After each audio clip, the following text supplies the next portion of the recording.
Kota berlapiskan emas, nyata adanya atau hanyalah mitos?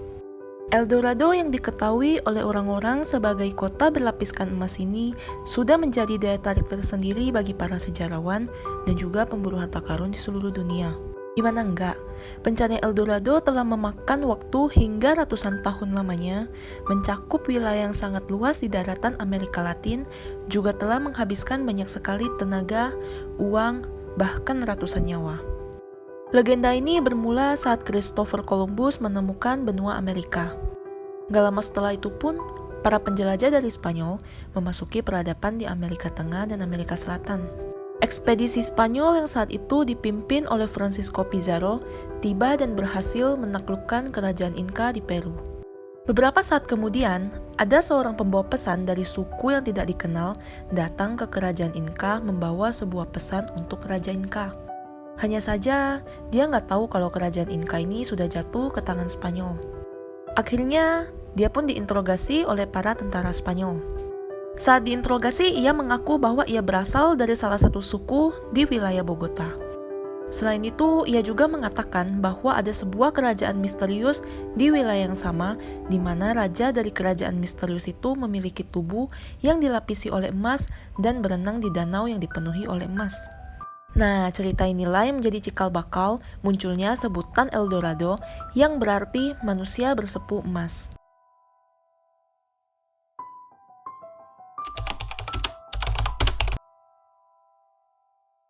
Karena ambisi untuk mendapatkan emas yang lebih banyak, para penakluk dari Spanyol mengirimkan paling enggak 5 ekspedisi yang dipimpin oleh Gonzalo Jiménez de Quesada.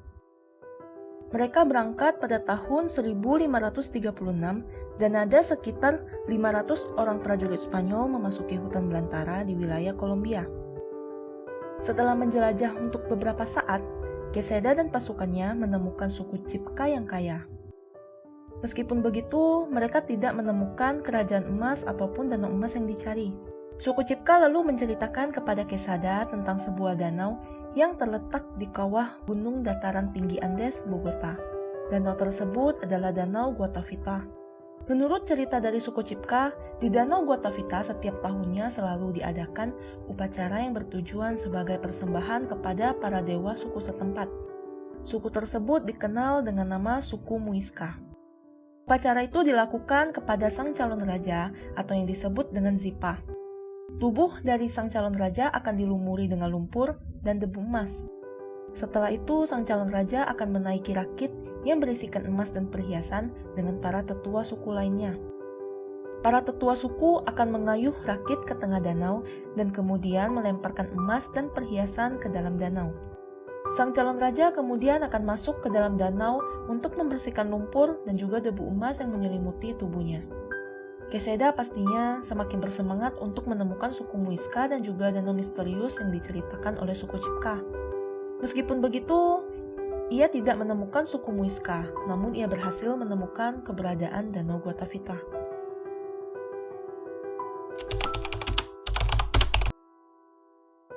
Pada tahun 1545, Spanyol mengirimkan Lazaro Fonte diikuti oleh Hernán Pérez de Quesada yang gak lain adalah saudara laki-laki dari Gonzalo Jiménez de Quesada ke Danau Guatavita. Mereka menemukan emas di sepanjang ceruk yang telah mengering di sekitar Danau Guatavita. Karena yakin bahwa di dalam Danau Guatavita masih tersimpan banyak sekali emas, mereka berusaha untuk mengeringkan Guatavita dengan menggunakan ember besar.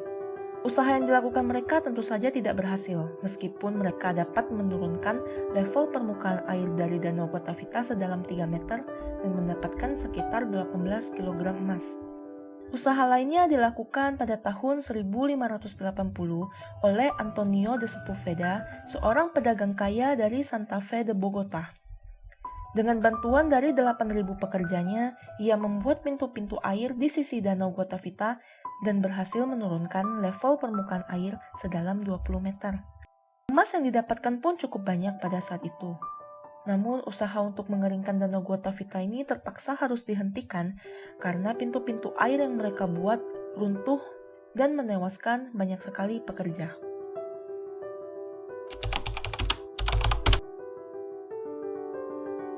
Cerita lain juga datang dari seorang pengawas kapal Spanyol yang bernama Juan Martinez. Kapal Spanyol yang diawasi oleh Juan Martinez pada saat itu menyusuri Sungai Caroni yang terhubung dengan Sungai Orinoco. Juan Martinez mengaku bahwa ia pernah dibawa oleh suku di sekitaran sungai yang katanya adalah suku Indian ke sebuah kota berhiaskan emas. Kota tersebut bernama Kota Manoa. Jadi ceritanya bermula saat Juan Martinez terancam akan dijatuhi hukuman mati karena gudang tempat penyimpanan bubuk mesiu yang diawasinya itu meledak dan membakar kapal yang dinaikinya. Beruntungnya teman-temannya membantunya melarikan diri ke hilir sungai dengan perahu kecil. Di sanalah ia bertemu dengan suku misterius yang membawanya ke kota Manoa.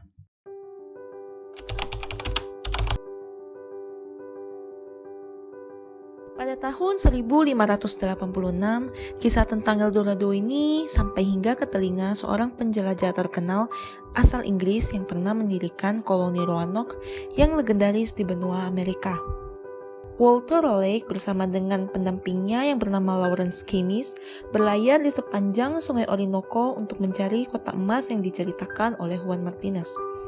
Selama penjelajahan itu, Walter Raleigh tidak menemukan kota yang dicari, namun ia menemukan jangkar dan sisa-sisa dari kapal Spanyol yang diyakini adalah kapal yang dinaiki oleh Juan Martinez. Selama penjelajahan, Walter Raleigh juga menerbitkan 2 buah buku berjudul The Discovery of the Large, Rich and Beautiful Empire of Guiana pada tahun 1596 dan The Discovery the Guiana and Journal of the Second Voyage thereto pada tahun 1606. Karena diterbitkannya kedua buku tersebut, alhasil Danau Parime dan El Dorado muncul di peta Inggris. Menurut Walter Raleigh, kota Manoa ini sebenarnya terletak di Danau Parime, tepatnya di belakang pegunungan wilayah Guyana. Danau Parime ini sendiri sebenarnya adalah danau yang cukup legendaris seiring dengan munculnya legenda tentang kota Manoa. Namun, keberadaan danau ini juga tidak pernah dapat ditemukan. Menurut beberapa ahli, Danau Parime ini mungkin saja pernah ada dan telah mengering pada abad ke-18. Pada tahun 1618, Walter Raleigh kembali melakukan ekspedisi kedua dengan bantuan biaya dari kerajaan Inggris. Kali ini ia membawa anak laki-lakinya yang bernama Wat Raleigh. Walter Raleigh yang pada saat itu sudah tua tidak mengikuti Wat Raleigh dan Lawrence Keymis melanjutkan ekspedisi ke Sungai Orinoco untuk mencari El Dorado. Ia tinggal dan menunggu di pangkalan Inggris yang terletak di Pulau Trinidad, sebuah pulau di Laut Karibia bagian selatan dan seberang laut utara Venezuela. Sayangnya ekspedisi ini malah berubah menjadi malapetaka, karena ternyata Wat Raleigh terlibat dalam pertempuran dengan koloni Spanyol dan ia terbunuh. Lawrence Keymis kemudian kembali ke Pulau Trinidad untuk menyampaikan berita ini kepada Walter Raleigh. Tentu saja Lawrence Keymis tidak mendapatkan pengampunan dari Walter Raleigh atas pertempuran yang terjadi dengan Spanyol.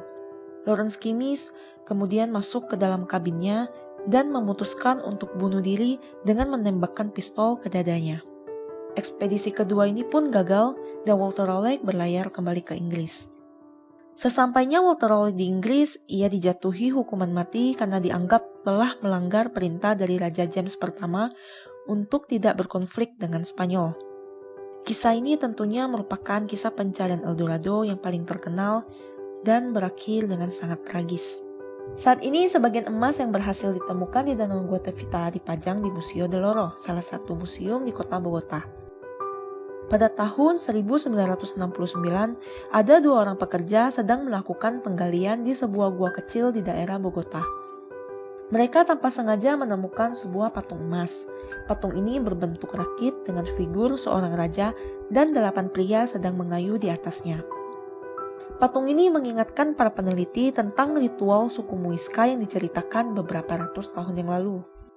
Peninggalan emas itu tidak cukup untuk membuktikan tentang keberadaan El Dorado. Ada yang beranggapan bahwa El Dorado ini sebenarnya bukanlah sebuah tempat, melainkan seorang calon raja yang menjadi pusat dari penyembahan dan ritual yang dilakukan oleh suku Muisca. Hingga kini keberadaan El Dorado tidak diketahui secara pasti.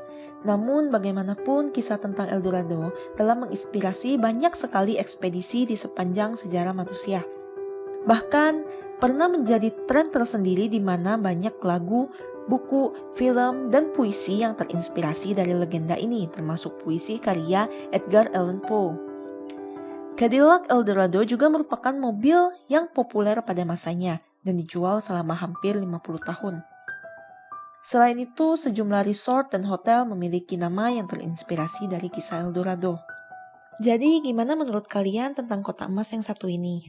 Tuliskan tanggapanmu di kolom komentar, and I'll see you in my next story.